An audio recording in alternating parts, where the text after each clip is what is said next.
Welcome, everybody, to another episode of the Can Mayonnaise Kill a Jedi podcast. I am your host, the Artificial Dragon.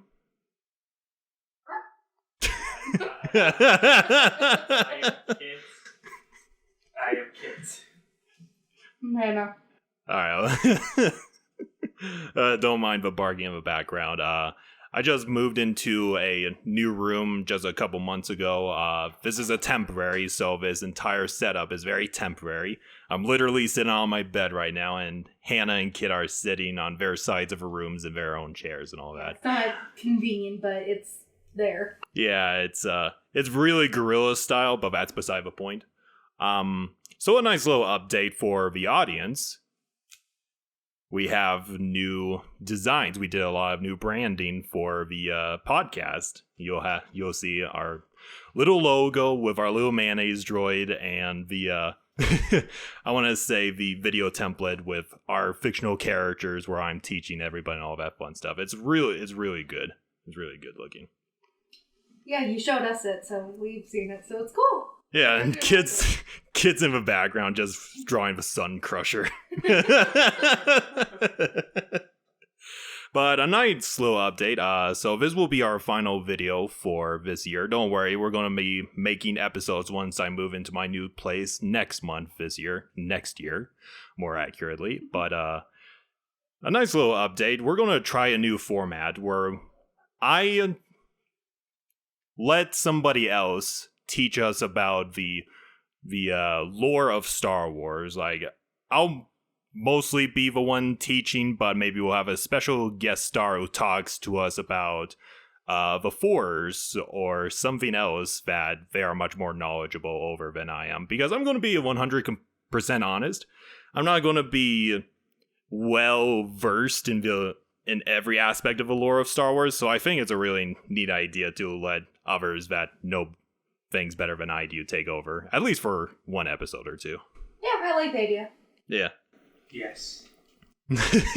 And so with the announcements out of the way, we'll be talking about the topic of this episode is we're going to be talking about the Witches of Dathomir. Isn't that what, Ventress is? Yeah, I mean, Ventress's out of canon history is kind of complicated. Like, she was a member of his other race on Rataki, and then she was turned into a Nightsister, but we'll talk about that in Ventress's episode, but it's really complicated. But yes, it is a topic about the Nightsisters, but not at the same time.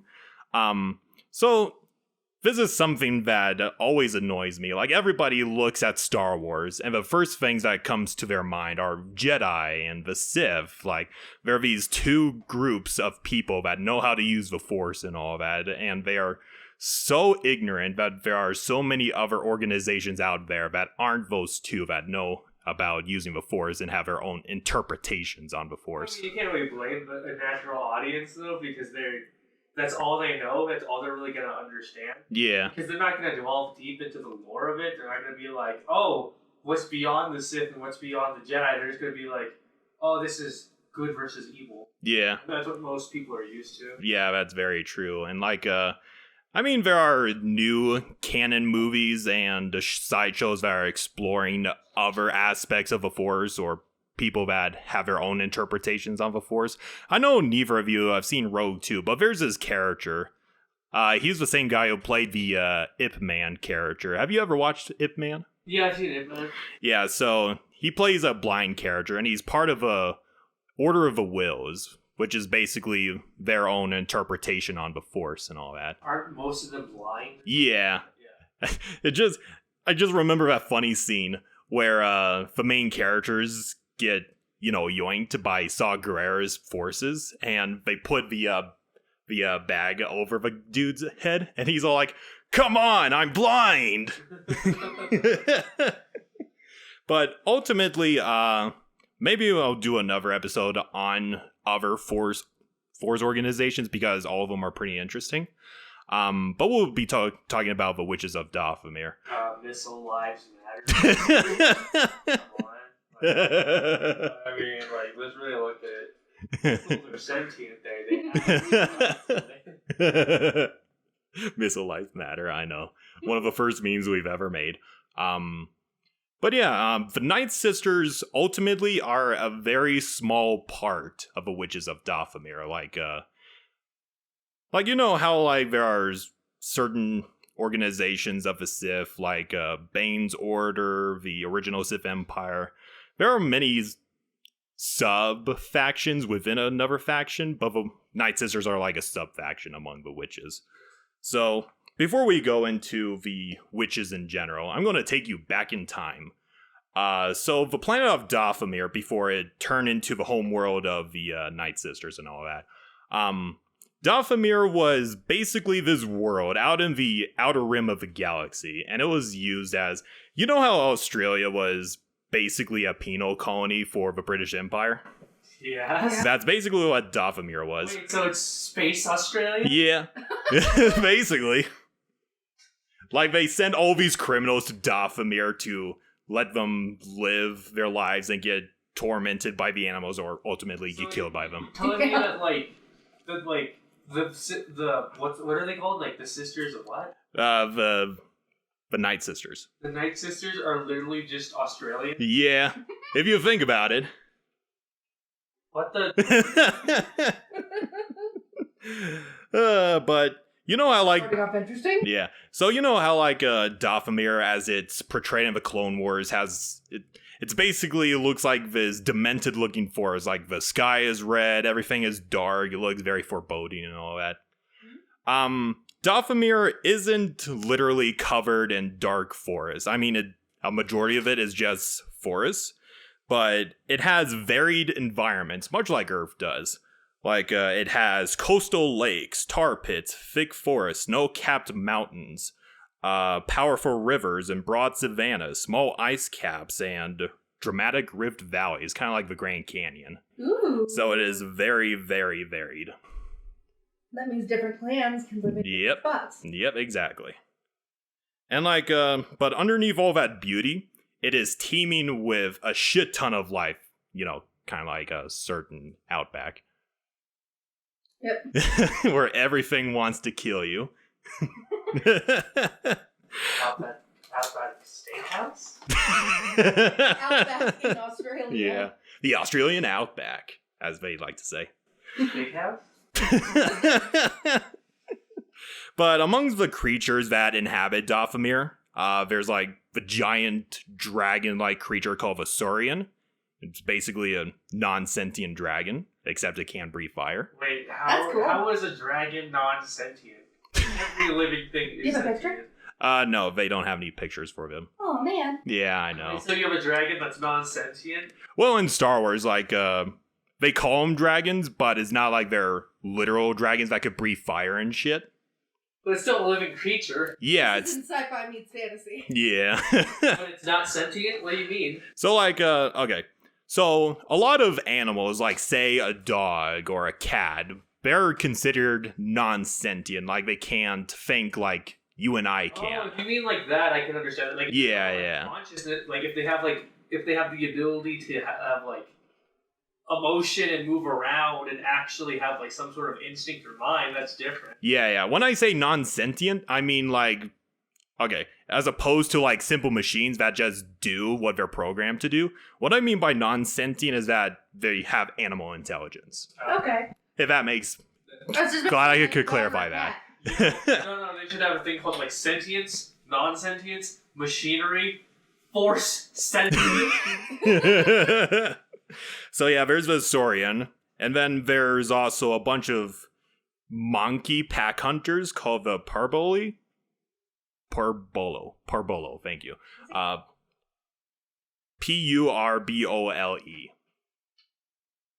Yeah, I know, it's weird.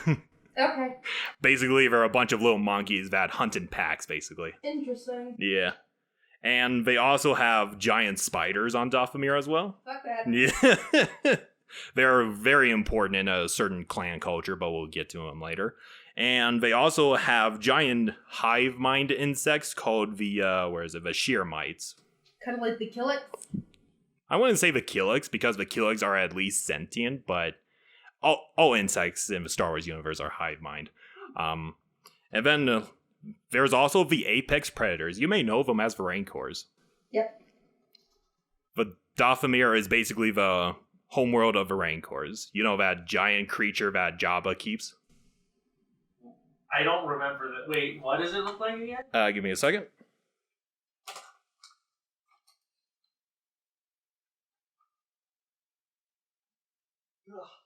God damn it. Oh, that thing? Yeah, that thing. Why is Australia everywhere? So horrifying.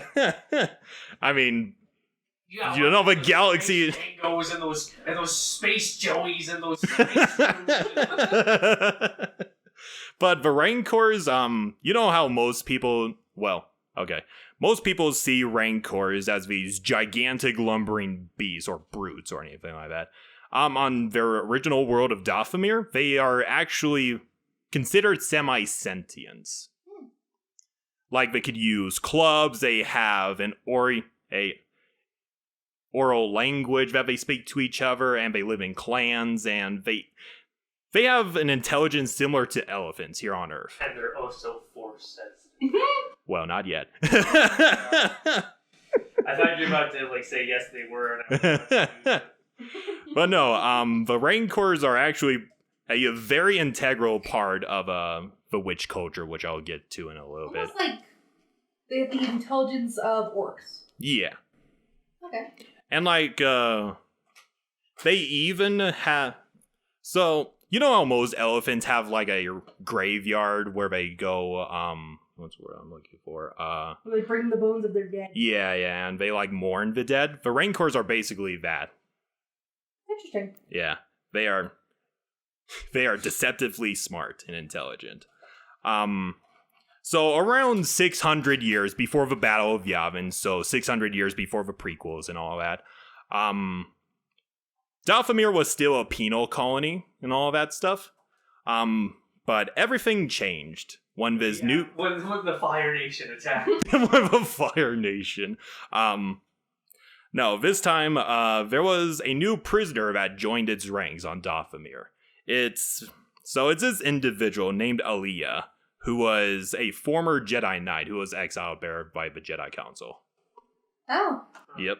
And the reason why they exiled her there is because, as most Jedi do, she got seduced by the dark side, and the Jedi are like, go to Dathomir, you're exiled. Why is everyone going to space on that? And Dathomir, I wouldn't say it's heavily consumed with the dark side like Korriban is. It has a balance between the light and the dark side, and it's just extremely powerful. I think one of the quotes I read is that Dathomir's forest seems to spark with the force itself. That sounds really cool. Yeah, it really. I don't want to go there. That's fair. That's fair. You got giant animals, rancors that can kill you, a literal dark side user who's there, who's manipulating the force that is there, and also making it worse. Yeah, no, I don't want to go there. Yeah, like I said, fun to me. Space Australia. You go to the toilet, all you see is some space spiders or space running out. Oh my god. And I want you guys... This is also kind of a fun fact I looked when I was doing my research. The 600 years before the Battle of Yavin was right around the time Jabba the Hutt was born. So the Witches of Dathomir are as old as Jabba. Yep. Holy shit. Yep. And this would probably be around the time where Yoda was around. He's probably in his 200s or something like that. So it was still a baby. Yep. Or in his teens, at least. Because, Grogu was in his 50s. Oh, right. Yeah. It's not a phase, Mom. You don't understand me. But, so Aliyah, this powerful force user, she was able to gather together all of these fellow prisoners and create their own society. With her power, she gathered all these prisoners, and for some reason, she seems to prefer having women as her subjects instead of men. She's like, you, man, get away from me. And with her continuing building her power base on Dathomir, creating her own society. Because, she's probably powered up by the nexus that exists on Dathomir, so Yeah. wasn't exactly the hardest thing in the world to do. So after becoming the leader of all these exiled prisoners, she created a matriarchal society where the Force would be a genetic component and where all the men would have little to zero power. But why? Why though? It sounds like something. Didn't Fairly Odd Parents try to do that? I don't think I remember an episode. No. No Name Kids Next Door tried to do that. Have you ever seen like K&D before? Yeah, I remember it, but it was like. Yeah, like in the Yeah. future, like there was some random lady who made a beam laser that could turn everyone into like a girl, and it was. Yeah, I think I vaguely remember that. Yeah, and I was like, but why? It's an interesting concept. I remember that one episode where, who's the chubby guy? Is he like number 3 or something? Number two. I remember an episode where he disguised him, not disguised himself. He aged himself up because there was this girl that he liked really much. He really liked, Yeah. sister, Yeah. and he was like, Oh shit, you're right. Yeah. Kind of reminds me of that. I mean, Damn. I'm not. It. Huh, okay. I mean, I guess if you want A blast from the past.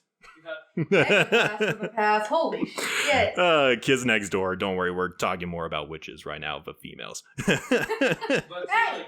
Excuse you. Society where they want to use the Force. Yeah. For what purpose again? So their main idea is, okay, we're gonna make our society where, so the Force, Alina kind of qualifies the Force as magic, because I want you to keep in mind, even though they're prisoners, they kind of have a primitive society because they don't have technology of any kind on this world. Magic, though. The Force is magic. Well, that's what they label it as. Like, if a Jedi says, hey, this is the Force, the witches would say, no, that's magic. They're the same thing. They're That's the exact same thing. Yeah.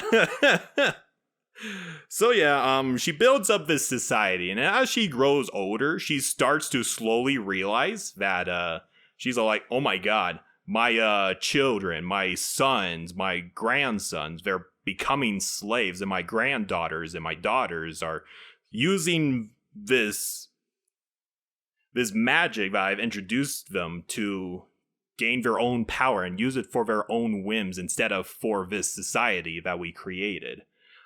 So she decided to, before, she passes away naturally, she created this book called the Book of Law, which is basically a moral guide to teach her female descendants in the safe and sane uses of magic. Wait, so you create a dark side faction in a matriarchal society that literally is not about, that doesn't instill any sense of, good faith in life or in any sense of value between people's lives, and you expect them to fight for the same good. What? That doesn't make sense.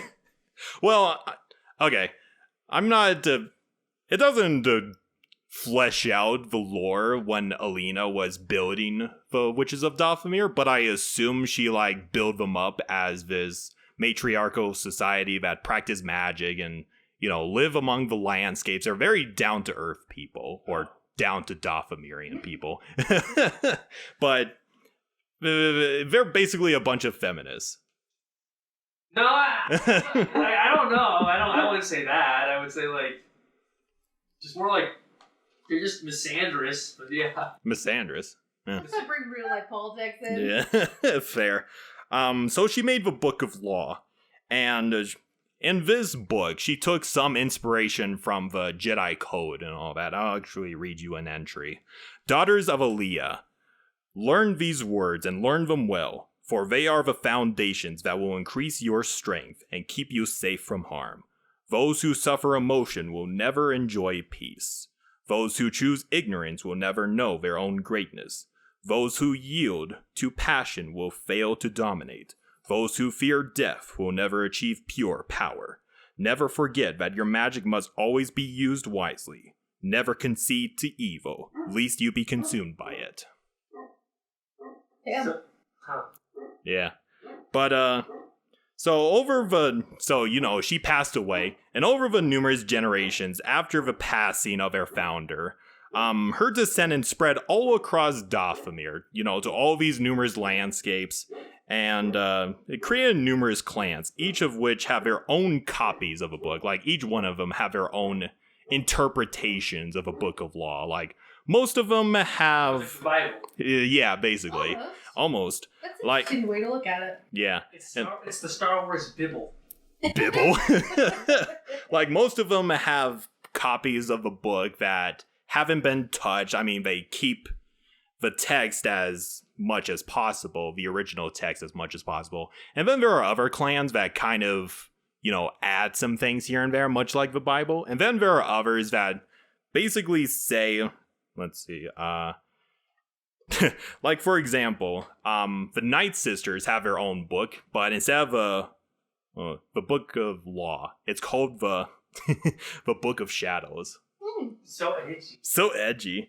And they claim that, hey, this is the original Book of Law, and the Book of Shadows doesn't include notions of good and evil. And the Book of Law, the original, they call it the pretender copy of a Book of Law. And they're all like, they just look at all the other clans, and they're all like, that Book of Law, that's just a copy. This is the original book. You're just weakened by the Jedi blood in your veins. Damn. It basically is like my religion is my religion's right, yours wrong. Exactly. And I mean, like, Aaliyah, she did help them out in the long run. Just a couple of clans were like, fuck you, Mom, I'm going to do it my way. Exactly. Holy shit. Yeah. So the Witches of Dathomir are kind of noteworthy because despite the fact that their original founder passed away, they continued on almost unchanged into the modern era of the galaxy. I mean, they do have interactions with the wider galaxies here and there, and some of them have attempted to conquer them, but for all intents and purposes, they've remained largely unchanged. Cool. Like, you always see the Sith, like, they have one philosophy, then they go to another philosophy, and then they go to the rule of two, so on and so forth. Wait, I thought the Sith was just power. Well, that is orgies. in murder orgies, but their general philosophy, like, sharing power, only keeping power between master and apprentice has changed significantally. What are they even using this for? Why do you need so much power if you're not going to use it for anything?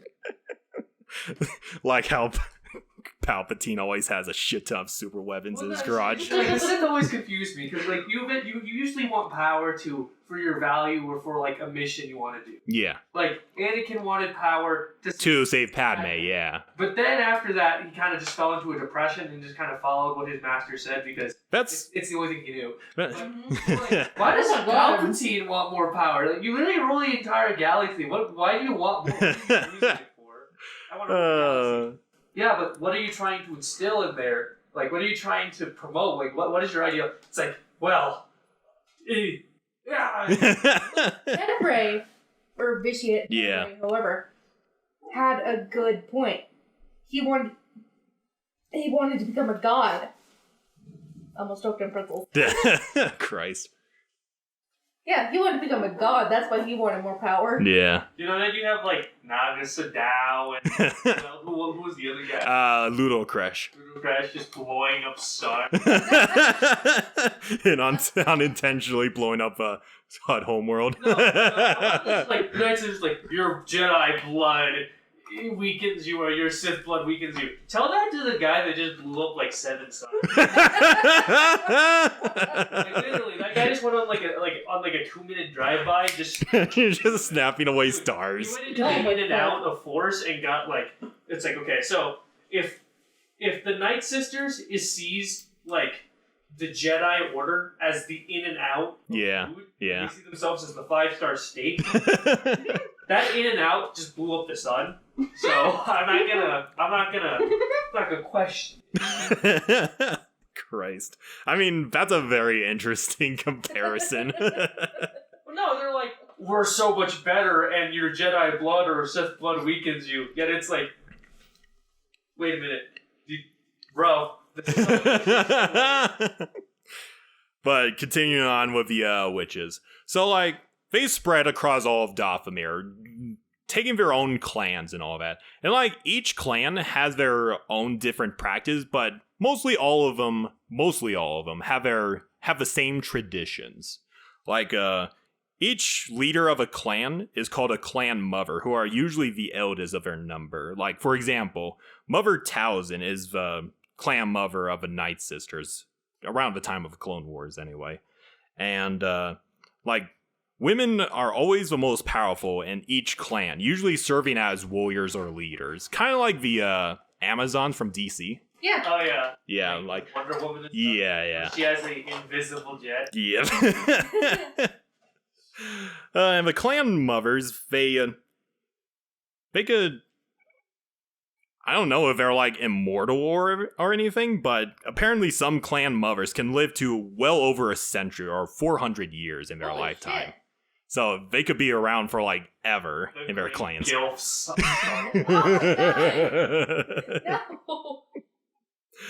No. And, of course, the men... Congratulations, sister, you've become the Grand Guild. And, of course, the men have the lowest positions in all clans, or most of the clans anyway. They are used only for slave labor and, recreational uses. Sounds pretty fucked up. Yeah. Recreational uses? No, they're breeders. They're sheep. Though in other clans, okay, I say that. Though in a lot of clans, they're labeled as mailings, as a sort of patronizing slang. Like, you mailing, give me some wine. No. Someone needs to animate that. That would be so funny. Yeah. So most of the mailings that are used for, recreational uses, they are usually healthy humans or near humans, while aliens of any kind are used as slave labor. Because they're all like, I just imagine a Night Sister walking up to a Wookiee and they're like, I want to be in bed with that slave. Wait, they're also race species and stuff. Yeah. This is, for people to say, like, they're like, you shouldn't succumb to monstrous behavior, you shouldn't succumb to power.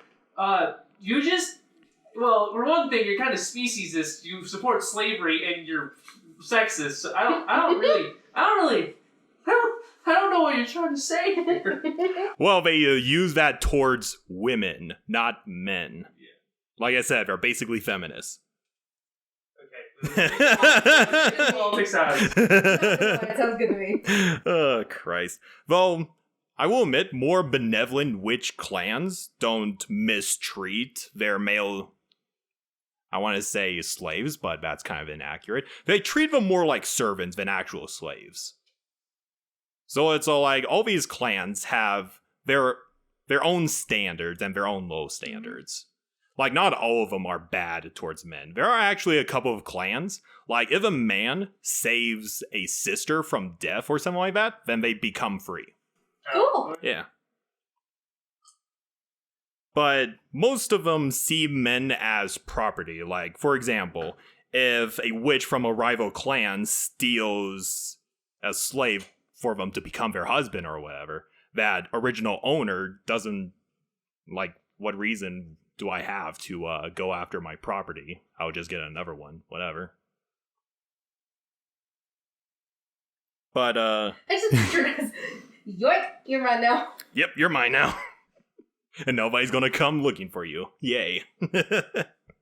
And when they encounter off-worlders, like if they encounter, let's say, a male Jedi or something like that, they see them as male witches or male spellcasters, and they're like the greatest trophy that any witch has. Like, if they dominate a Jedi, then they'll be like, hey sisters, check out this male spellcaster that I got. And they're like, oh my god, how did you do that? That's so awesome. That's No, the harem anime.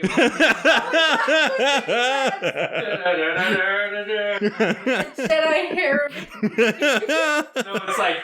It's like Obi-Wan gets defeated. It's just like, oh, Obi-Wan, just like 7 guilds. That's an anime waiting to happen. Shit. If it was a reverse harem, that would be Of course. Oh, so many new memes going out right now. So all witch clans are considered a warrior society. Like, all sisters are trained daily in the art of war in both magic and, their physical side. They're literally just Amazons. Yeah, they're literally Amazons. But if the Amazons had men in their society. Like, I wouldn't mind being part of this, having some Dobby mommies, muscle mommies in that situation. like in Futurama, Death by Snoo Snoo. Here, it's just like, it's so bad. Just that Futurama shit where, like, you see the skeletons with the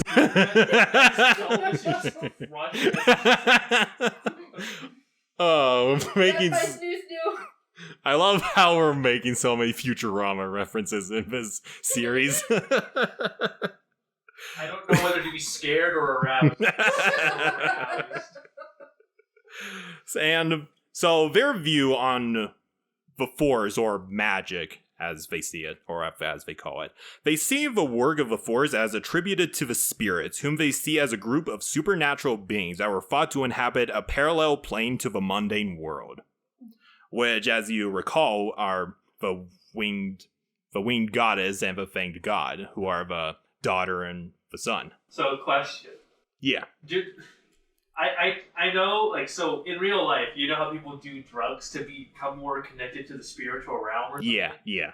Is there something like that in Star Wars that, like, the Nightsisters or some Force user group does? Well, I'm not sure if the Nightsisters use drugs to connect to the supernatural beings, but, okay, you know what spice is, right? Yes. Which is basically like the cocaine of Star Wars or something.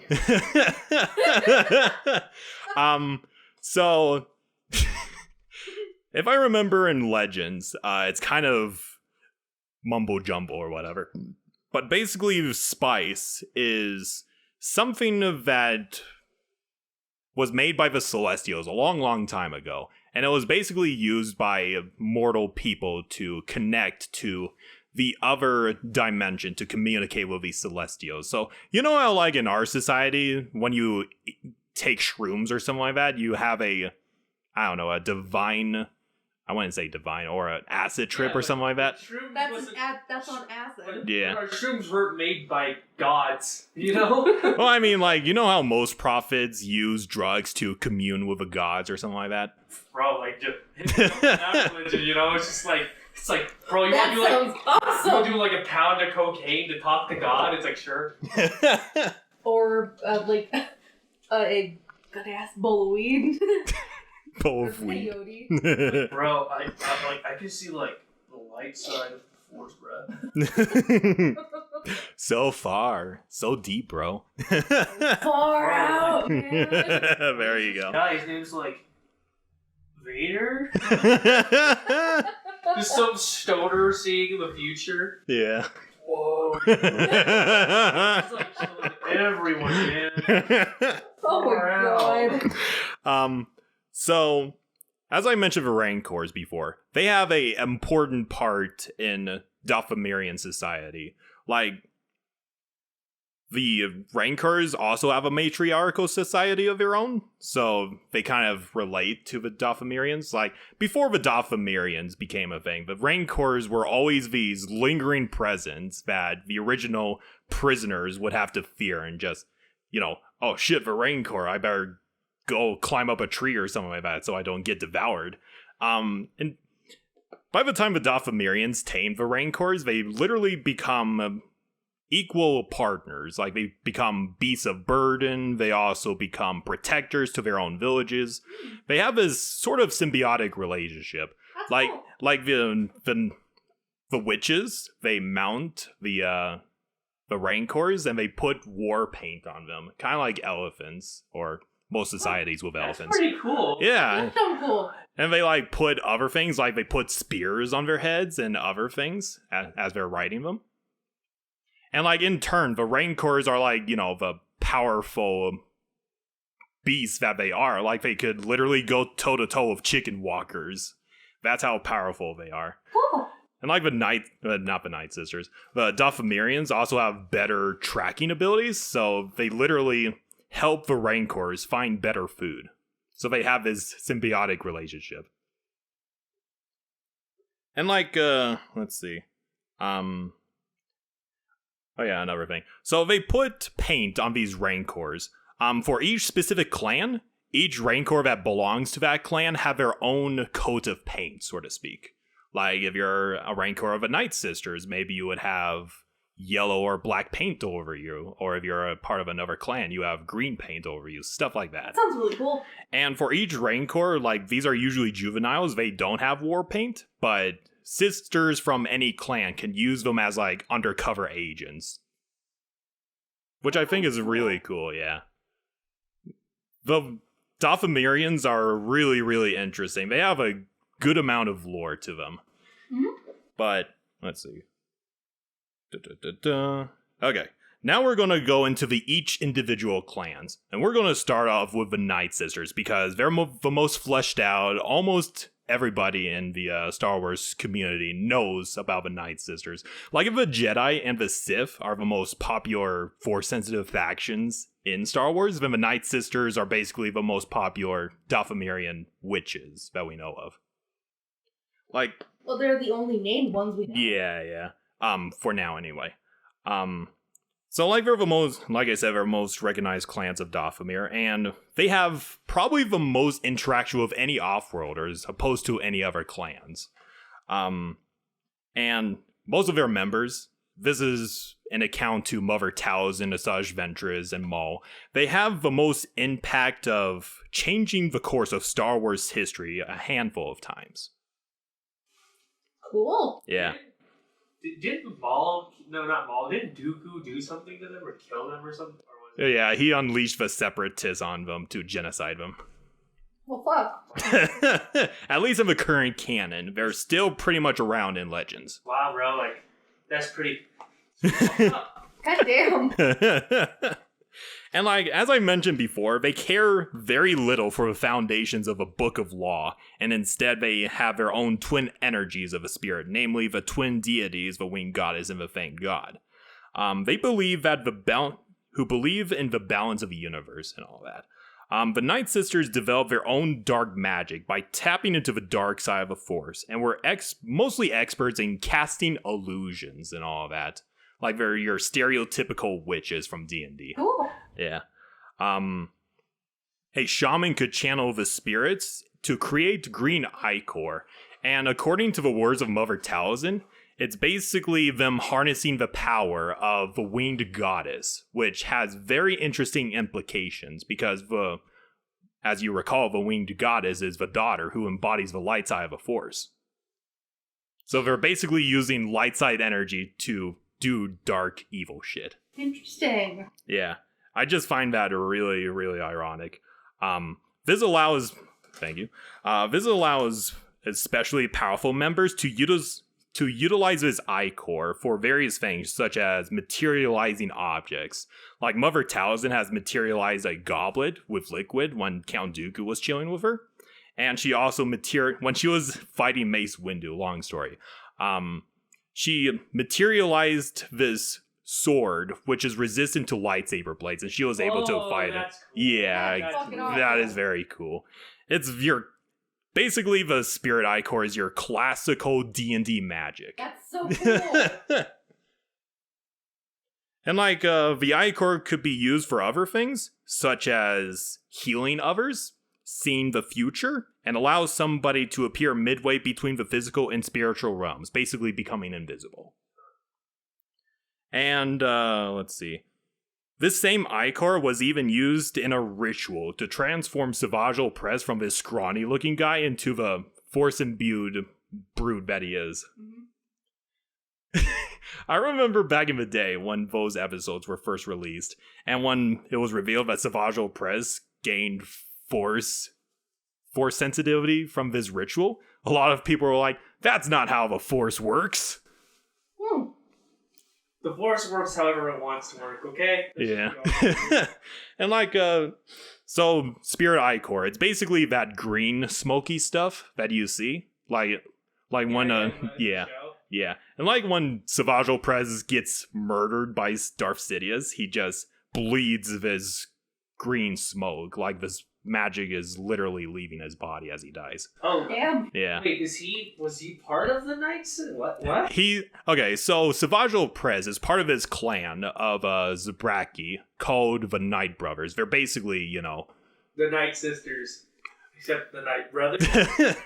They're basically used for recreational purposes by the Nightsisters. The Nightsisters. Yes. Wait, was he They're used for mating. I know that, but like, was he enslaved by the Yep.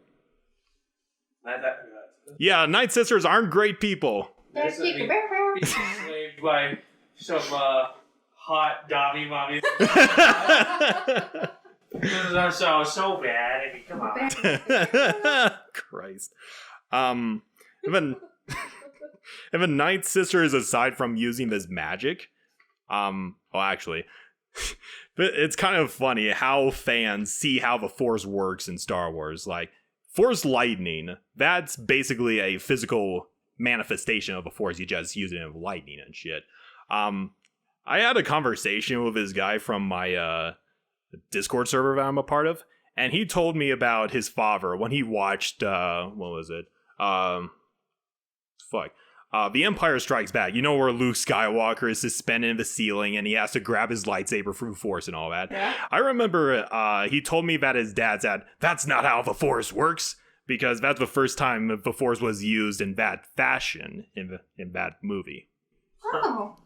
But now stuff? It's like, okay. Yeah, it's the most common thing that could do with the Force. The Force works, you can't grab stuff with the Force? Wait. What do you mean? I know. Star Wars fans are kind of arbitrary with their use of the Force and all of that. You can use the Force, but that shut the fuck up. You can't make fireballs with the Force. Wait, but haven't there been cases of Jedi or Sith literally making fire? Yeah, becoming literal firebenders. Like, you can't use the Force that way. Okay, if you tell me I can't create food with the Force, then why is this guy able to literally create illusions the size of galaxies? No. It's all like, okay, you're telling me I can't use fire, but I'm allowed to use lightning? What the fuck is that logic? Like, you can't even, like, I can't summon water, but I can summon lightning. And like the Nightsisters, they also design, you know how this, you remember the Myrrh Talisman from our Zombies episode? No. Okay, you remember the Rat Ghouls? Oh, yeah? Yeah. And the talisman that made the Rat Ghouls. Yeah, exactly. Kind of like the ancient Sith, the Nightsisters love making their own talismans with their own unique powers and everything. Whoa. For example, they have the Talisman of Finding, which was used by Savage Press to find Maul. Oh, that's pretty cool. Yeah. They also have the numerous talismans of transformations. Like, there's this particular one called the Talisman of a Raven, which basically allows the user to transform into a raven. Cool. Yeah. A lot of these are really goddamn ridiculous, though. But there's also the... I'm not joking. It's called the Talisman of High Ground. The Talisman of High Ground? That's the one Obi-Wan wants. That would be fucking perfect. That's the one Anakin needs to defeat. No. In the universe, he took the Talisman of High Ground, and then he kept fighting Obi-Wan. Oh my god. This talisman reeks of the D&D is strong with this one. The Talisman of Counterspell, which literally protects the user from magics of other users, and even sends the spells back at them. Oh shit, that's awesome! Yeah. The Talisman of Hello there. And then there's the Talisman of Resurrection, which brings the spirits of the dead back to their physical bodies. You know, I'm surprised Anakin didn't want to get that one. No, he probably didn't know that in the first place. Yeah, I mean, if he's like one of those powerful dark side users when he turned into Vader, he's bound to have figured it out somehow, you know? Well, I want you to... This is... Okay. So for context, it's not like the Nightsisters are freely telling, hey, we have talismans and all this magic and shit. They're like the most secretive societies in all of the Star Wars galaxy. Yeah. So like not even Darth Sidious knows a good amount of the Nightsisters. You know, He just you got his apprentice think from after Cousin. Yeah. Dooku genocided them, he would have been like, yo, I'm gonna take all talismans from you. Damn. Just to, you think he would have just taken it. Yeah. He'd be like, Master, I found all these artifacts. Would you like any of them? And then finally, there's the Talisman of Age, which briefly restores the user back to a youthful state. I think that's what the clan mothers use. I wouldn't doubt it. Facelift. It's like, I guess, you get the maturity, but you also get like, the youth. It's like, you get the, That's why they're gilfs. you get the gilf look. Gilf. The gilf get milf look. The milf. And like, as I mentioned earlier, the Nightsisters have the most interaction to outsiders. So as opposed to other clans of Dathomir, they are the opposite of isolationists. And unlike most of them, they kind of like the Sith, they also have ambitions to go out there and conquer the galaxy. Oh, so they're imperialists too. Yeah. That sounds so cool. But the only reason why they haven't attempted that is because the Jedi Order literally keeps tabs on them, and the other clans on Dathomir keep them in check. It's like, well, shit. Yeah. It's like, I want to go out there, and they get tapped on by value, they're like, and everyone's just cracking their knuckles, they're like, oh shit. The universe ruled by MILFs? Oh my god. Look, this is the title of the episode, A Society of MILFs. It's like Austin Powers, it's like, oh. It's like 1 million MILFs. Oh my god, no, Dr. Evil. Well, around the time of the Clone Wars, the Society of the Nightsisters slowly changed when Mother Talzin came into power. And she started pushing them less towards tradition and turned the Nightsisters basically into a mercenary faction. Like, most warriors sell themselves off to off-worlders as soldiers, assassins, and bodyguards. So if you ever see a Dathomirian witch off-planet, it's most likely a Nightsister. Cool. Yeah. Though the Nightsisters, as I mentioned before, would, at least in canon, they would be led to near extinction when they were invaded by the Separatists, led by General Grievous. God damn it. And mostly because, they had a role in the attempted assassination of Dooku, so of course he didn't want them to live. All Sith ruin everything. Yeah. All Jedi and Sith ruin everything. We couldn't even have a MILF ruled Four Caesars ruined shit. I couldn't have my Dami Mommy harem. I couldn't be enslaved and have like 30 harems, bro. Like, I love how you at this point, you're not even worried about being a slave. You're just, oh yeah, I'm surrounded by so many sexy harems. It's like death by snoo snoo. That's not a bad death. That's just, bro. That's like, death is not inherently wrong. Yeah. There's nothing inherently wrong with death. Death by snoo snoo is inherently righteous. It's inherently good. Christ. I could. The fanfiction writer in me was just like, ooh, I could turn that around. Yeah. Fanfiction. Christ. Oh, fuck. But So just Tom like Zap Renegade. Just like, Keith, we're on the Dami Mommy flight. okay. So as I mentioned before, the Nightsisters are like the most famous and well-known clans on Dathomir. The second most well-known clan is one called the Singing Mountain Clan, who are a group. Yodelers? Huh? They're yodelers? Shut the fuck up. No, dude, mountain singers? Totally. Holy shit. So the reason why they're called the Singing Mountain Clan is because they're located near a mountain called the Singing Mountains, and were considered the #1 rivals of the Nightsisters. Like, if you think the Nightsisters are basically the Sith, the Singing Mountain Clan are basically the Jedi. Okay. So you have yodelers. Oh, That's some fuck. pretty weird shit, bro. And like, they have a very unique history because one of their former members, Gevzeran, I think that's her name. Gevzeran, she's their founder, the founder of the Nightsisters. She was the daughter of the first clan mother of the Singing Mountain Clan. And she's all like, fuck you, Mom, I'm going to start my own clan. And It's not a phase, Mom. it's not a phase, It's not a I phase, swear. You can sing in the mountains and ruin your life. You're gonna waste your potential singing in the mountains. It's like, yes, Mom. It's not a phase. And most of these clans don't have a lot of lore to them. They're just kind of there. They do have some unique lore here and there, but this is kind of one of the parts that I wish Star Wars Writer tapped more into. Like, the Singing Mountain Clan is just, yeah, they live at the Singing Mountains and they're rivals of the Nightsisters. Okay, what makes them unique, you know? Yeah. And then there's the Misty Falls Clan, which is a coven located near the Misty Falls on Dathomir. Then the Red Hills Clan is based in the Red Hills, blah, blah, blah. And these guys are unique because unlike most of the other clans, its male population is higher than most. Then there's the Dreaming River Clan, which is a coven based near the Dreaming River Valley, blah, blah, blah. The Frenzied River Clan, self-explanatory, but uniquely, their teachings are more uniquely oriented towards the light side, so they're more like the Jedi Order. And then there's the Great Canyon Clan, which is a coven located in the Great Canyon.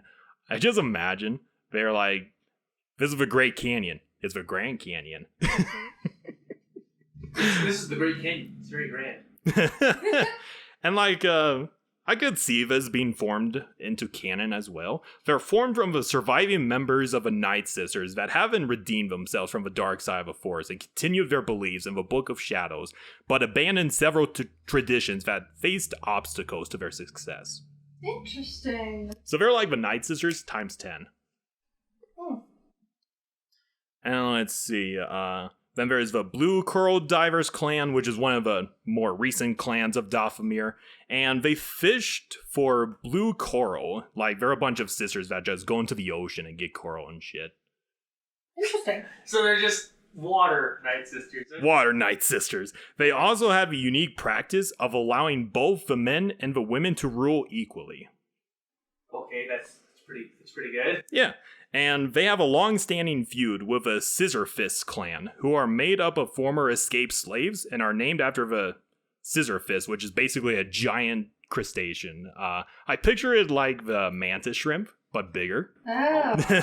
Dude, that's cool. Yeah. Yeah, most of these are pretty cool. I just wish they had more things to them. Like, Yeah. this is our unique practice, this is our unique custom and all that. Why is every, water civilization in any, fictitious universe, A fishing village, basically. always the coolest? Yeah. They're always the coolest. It's like Star Wars is you have, the Kid Fisto's race. Yeah. You have, The Mon Calamari. the Mon Calamari. And, in Disney, you have Atlantis. That sounds so cool. Oh my Yeah. god, it's every water faction or anything water based is always the coolest Yeah. or village that they have. They are. Element is cool, man. Didn't mean that as a joke, but let's see. And then there's the Howling Crag clan. It was a coven that is the victim of an outbreak of a Blackwing virus. Oh, shit. Yeah. And the Galactic Empire saw this and they're like, we can't allow this to happen. Genocide all of them. Oh, fuck. Yeah. Stop killing people! But, so the survivors of his clan, only 3 of them survived this genocide. But they were also infected by the pathogen. But they found that they could use spells to fight off the virus. Well, too little too late for that. And due to this, they became the they renamed themselves as the Sisters of the Void, and these three sisters found that they could reanimate the corpses of dead witches and slaves and use them as their own servants. Holy shit. So they just became necromancers. Yeah, basically. That's so cool. Yeah, a lot of these clans are so cool. I will be completely honest with you. If like Ventress, if Ventress is a Night Sister, how does she end up in the Jedi Order? Well, long story. So in canon, Ventress was given up by the clan because they were being threatened by pirates or shit, and they had to sacrifice one of their own. And that pirate owner that kept Ventress got killed by a rival pirate gang, and then and a Jedi rescued her and trained her in the ways of a Jedi. And then he died. Damn. Yep. Man, everything in her life just sucks. Yeah. I know, right? It's really, really tragic. Though, for the Sisters of the Void, as time went on, they slowly began to realize that they're losing their fight against the Blackwing virus that's still inhabiting their body, and they're slowly succumbing to the same virus that they powered their slaves and shit with. Have they tried not dying? Well, Stop. It's like I'm dying. We'll stop. just stop. Stop it, bro. I don't know. Use your magic to create like a cure. You know, I don't know. You were able to create a sword and a goblet. Maybe you can create like a manifestation of a cure. Just inject it. Yeah. And then there's more clans still coming. There's the Broken Columns clan, which are unique in the fact that they are made entirely of males. Looks like we have those dilfs for those. And maybe like some gay people. I don't discriminate. And they also have a unique relationship with another clan called the Raining Leafs clan, who are devastated by a massacre that killed many of their members. So they have this relationship where, they have low female members of their clan. So they marry off their sons and daughters, and the offspring that they have, like male goes to the Broken Columns clan, or the daughter goes to the other clan, so on and so forth. A clan that sells their clan members? Yeah. Interesting. So there's a clan of human traffickers. Holy shit, that's fucked up. That's just fucked up. Well, they do have a happy ending. So, they continue this relationship. And, it's not for monetary gain or anything like that. It's just to build up their numbers and, just doing it out of their goodwill, Yeah. And as years go on, the male... Okay, so I already read that, blah, blah, blah. Okay. Well, as the years continued, one of the leaders of each clan fell in love with each other, and they decided to marry, merging both clans into one. Okay. And they renamed this one super clan into the Bright Sun clan. Oh, that's Interesting. cool. Yeah. Like I said, it's a really happy ending. Are they still selling their children? No. Okay. Good. There are other clans that I literally have zero information about. There's the Red Mud Potters clan, which I assume they make red pots. I don't know. We're the Red Potters clan. What do? You just make pots? Are they red? Yes. Okay, that's self-explanatory enough. Like I said, there are a lot of clans. Some of them are pretty cool, like the Blue Coral clan, but a lot of them have very little lore on them. Why would you even make it then? I'm the water clan. What do you do? Well, I drink water. I'm the food eating clan. What do you do? I eat food. It's just too simplistic. Why yeah. Like the Nightsisters, they practice all this dark ritual bullshit. I mean, we could have the Blue Coral clan, they're oriented with the ocean, so maybe, I don't know, they could have water-related magic or stuff like that. It's like Disney fairies almost. Almost, yeah. I really like the Dathomirian witches so much, but I just wish that Star Wars writers would put more lore into them, Or just make more lore. Yeah. I think you just more wish that Star Wars writers would put more lore into things besides Jedi and Sith. Yeah. There's more, factions out there that use the Force besides Jedi and Sith. Briefly going into 40K, Like, you know how most people hate Ultramarines because they're like the most popular faction in that universe? I don't think people dislike I think people dislike the Ultramarines or like the Primus or something. Yeah. Because they're so overpowered. Yeah, exactly. Like, focus on the other Space Marine legions. They need their love and attention. Like, I just don't like it when people hyper-focus on something. Yeah. It's like, I don't... Like, this is just an example, we'll go back to Star Wars, but I don't like it when people focus on just Naruto, like, the Uchiha clan. Yeah. The Uzumaki clan, like, those two clans were, like, the main focus. Yeah. What about the other clans?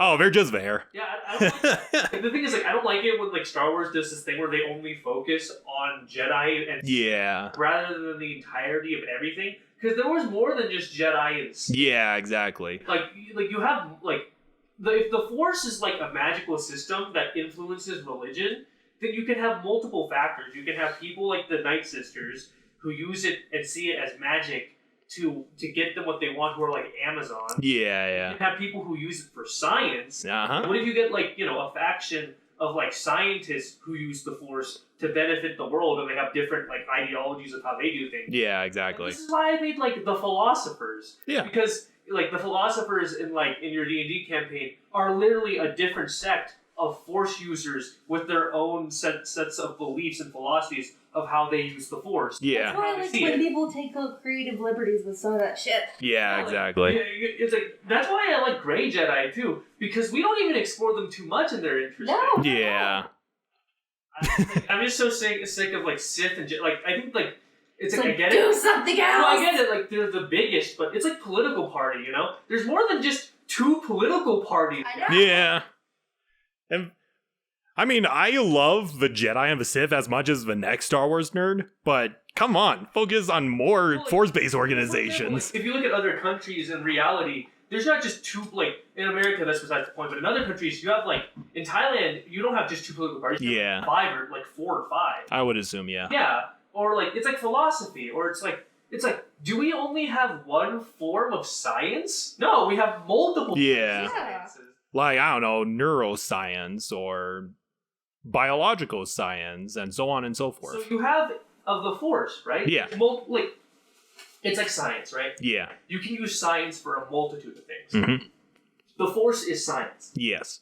You can use science for your own self-purpose, for your own selfishness. You can use science to be altruistic. Yeah. You can use science to benefit the world in your image. You can use science for, like, you know, to make sure that you have enough resources. You can use science to make nature better, to be one with it. Yeah. You can like have science. You can be against science and just try to destroy it because you see it as heretical. There's so much things you can do with it. Yeah. That's what the Force is. Some people, what if you have a faction who's like, I despise the Force, so I use the Force to destroy the Force itself. Yeah. Because the Force is too unnatural, and they see the Force as like a chaotic thing that causes so much issues and problems and actually makes the world's balance even weirder, so they try to destroy the Force. I feel like Interesting. I feel like there is a Force-based organization that has that philosophy, but of course I would have to do more research on that.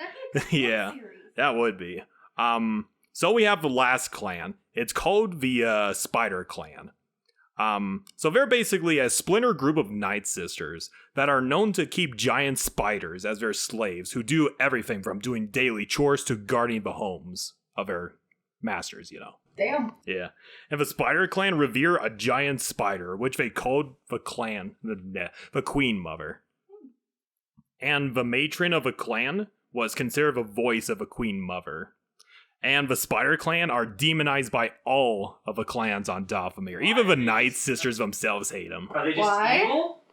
So, they see them as heretics and are so dangerous that the clans would call in offworlders to help their crusade against the Spider Clan. What does the Holy shit. Spider Clan believe? We know they're matriarchal, like most of the other clans. Well, yeah, but they... So... Okay, so you know how most... Okay, so the Dathomirian clans see, you know, bounding themselves with nature and becoming one with it, which is why they have a symbiotic relationship with the Rancors. Like, they see the Spider Clan, these people using spiders as their own slaves and whatever. They see that as very heretical. Oh, because they're not being one with nature. Yeah. Using nature. Yeah, exactly. Like, rather than working together symbiotically with nature, you're dominating. Yeah, exactly. They kind of... What the Sith do? Yeah, exactly. So they're basically like the Nightsisters, except more Sith-like. Yeah. Interesting. It's very interesting. Like, this... I'm just briefly covering over the Spider Clan, but... Like I said, I wish they put more lore into these clans because all of them sound really interesting. Fanfiction writers and actual authors, give us more lore! And as with more, okay, I've already went through all the clans and all of that. I'm briefly gonna. How much time do we have over there? So like an hour and 5 minutes or something. Hour and 6 minutes. Okay, cool. I got plenty of time. So as with most Force-based organizations who have their own philosophy on the Force, they also have their own unique Force abilities, which are exclusive but not limited to the witches. Like, there's the aspect of a storm, which is a technique that allows a Nightsister to turn the inky blackness of a sky into bright white threads of lightning strikes, almost akin to Force storms. Oh, Cool! Yeah, exactly. A lot of these are really cool. Then we have Blood Trail, which is a technique when a Nightsister would mark their target with a drop of their own blood. And through the Force, they would track the target down, and the blood trail could not be removed once the trail has been set. Oh, that's so cool! So, it's kind of like the D&D ability Ranger's Quarry, but on a much larger scale. That's awesome! Yeah. man, this Space Australia is one heck of a world. Then there's the Control Web, which is a technique that must be initiated by several other Nightsisters, which I assume they just do this large web construct, and then they drop it on somebody. And in conjunction, each Nightsister must work together, and it allows them to control any creature that gets caught in this web. That's cool! Yeah. And then there's the Ears of a Shipwrecks, which is basically a giant bat-like creature. That's the creature that they base visibility off of. And it basically increases their hearing, which allows them to hear whispers and to, in essence, see with sound by painting pictures of hidden places from the sounds emanating from those places. Wow. Yeah, a lot of these abilities are really cool. Then they have So can only the Nightsisters use these abilities? potentially no, but they created these abilities. So if they decide to teach people this ability, they could do that too. So if they taught the Jedi, so you know how they created goblets and swords? Yeah. Green smoke? Yeah. It's so if you taught a Sith how to do that, they could just do that. Yes. So if Savage Opress learned those abilities, he could just use those abilities. He could potentially, yes. That's Yeah. so fucking So wait, cool! potentially, everything in the Star Wars universe is actually just learnable. Yes. Unless you're talking about Force Earthquake, which you need a lot of Force. Yeah. power to do. Or most Sith rituals like supernova and a star or something like that. Try that. It's you created a sword out of green smoke? I have 1,000 blown up suns for you. Then there's Mind Speech, which is basically an ability that allows the user to project their image and voice into the heads of their selected targets. The Sith can do that too. So. Yeah. Then there's the Scream of a Saurian, which is that dragon creature I mentioned earlier. So it's a sonic scream? Kind of. So it allows the user to mimic the sounds of a creature's hunting call and territorial warning. And it is so powerful that if it's directed, offensively towards an opponent, it's so powerful it is enough to shatter teeth and pop eardrums. Oh, Damn! Yeah. Jesus. Yeah. Shattered teeth? Oh my Yeah. god. Then they have a lot of spell bullshit. There's the Seeking spell, which allows the user to sense the presence of specific individuals, and they can even tell what their physical state is. Okay, so the Force can just do anything. Yeah. Let's be honest, the Force can do anything. Yeah. There is That's no limit awesome. to it. People that's how the Force works. No, the Force can literally do anything. Yeah, it's literally limitless if you think about You it. can use So the fucking Force to cool. regenerate. Why not? Why not? You can't use the Force to augment your body. Where'd Yes, you you find all can. this information? So, most of the information that I'm looking at is through Wikipedia and shit. Yeah, How'd you that's find all that actually, shit? wasn't able to. Is that actually the Book of Shadows? No, not the Book of Shadows. There's a certain section of which Mother Talzin talks about her clans and all of that and all of their force abilities. There's also a pretty cool one that's exclusively used by the Spider Clan. It's called the Touch of a Kindre, which is basically Spider Clan from D&D. Cool. Yeah, very, very cool. Let's see. For anybody that's listening, I'm literally looking at the Book of a Sith. I highly recommend you guys take a look at it because it's got a lot of interesting things in it. And I should have covered this in the Nightsisters section, but the Nightsisters also have their own totems. Like, there are these little totems that summon spirits. Like they could summon a fire, water, wind, or earth elemental at will. Yeah, a lot of these are really fucking cool. I really, really wish that, I don't know, other writers, fanfiction writers, or even the Disney canon would expand more on the Witches of Dathomir because they're really fucking interesting. They're just gonna be like, bro, those are non-canon now, bro. Shut the fuck up. It's canon to us. Aren't they remaking the sequels? I don't know. But if they did, that's a really big move on their part. But even if they do, it's like there's no guarantee that's going to be any better than the ones we got. Yeah. Let's see. I think I also remember a couple of other spells, like the spell of lightning, very self-explanatory. The spell of disguise, all that sort of stuff. There's so many spells. I don't think I'll be able to cover all of them in this episode. Spell. But yeah, do you guys have any more questions about the Witches of Dathomir?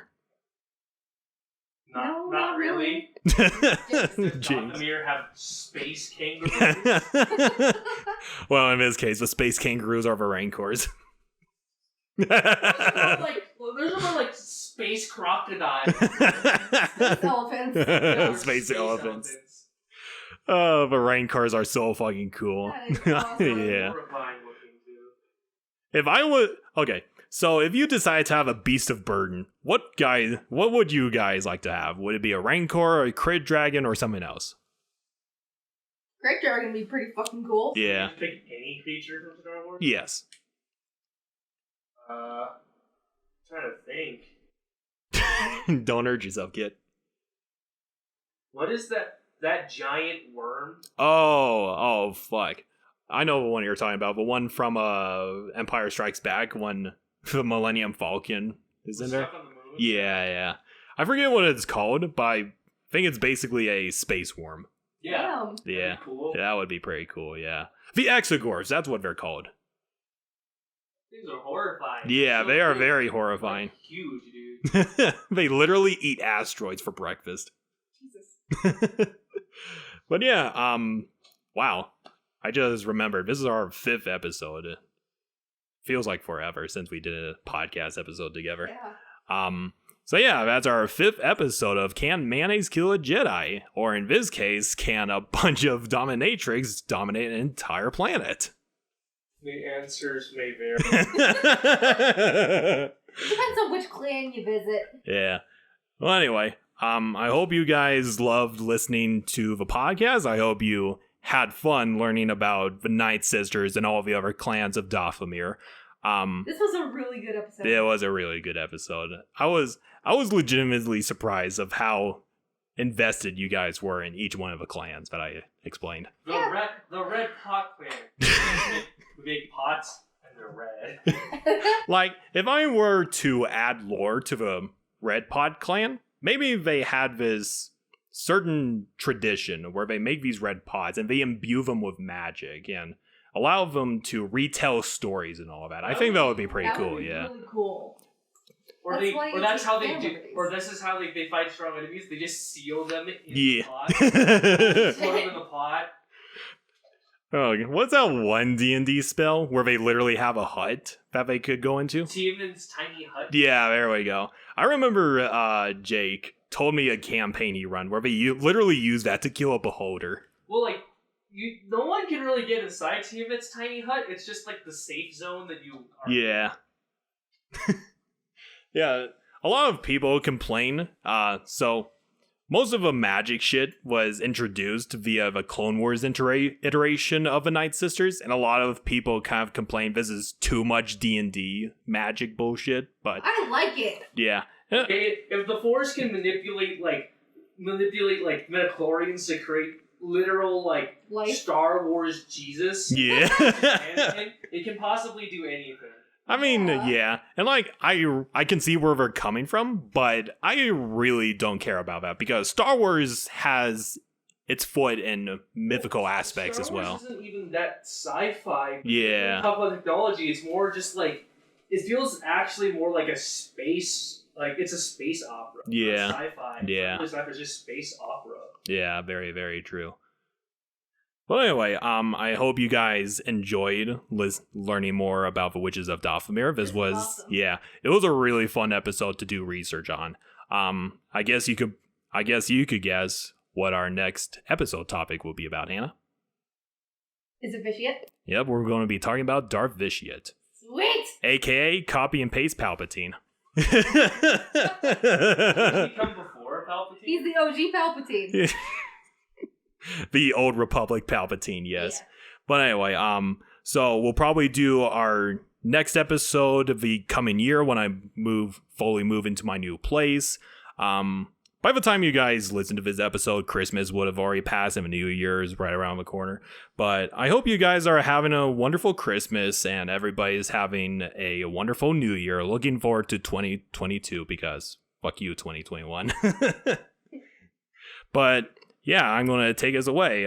Thank you, everybody, for listening, and thank you for all the viewers that love our content. Even if there's one viewer out there, I am really happy that someone loves the content that we talk about, and I hope we can make more in the future. But anyway, you guys have any closing statements? Merry Christmas, guys. Have a good holiday. Yeah, Merry Christmas, Happy New Year. Merry Christmas to everybody from the Mayonnaise Killer Jedi podcast. But anyway, Merry Christmas, and may the Force be with you. And if there's any Dommy Mommies out there, Bye. Bye. bye.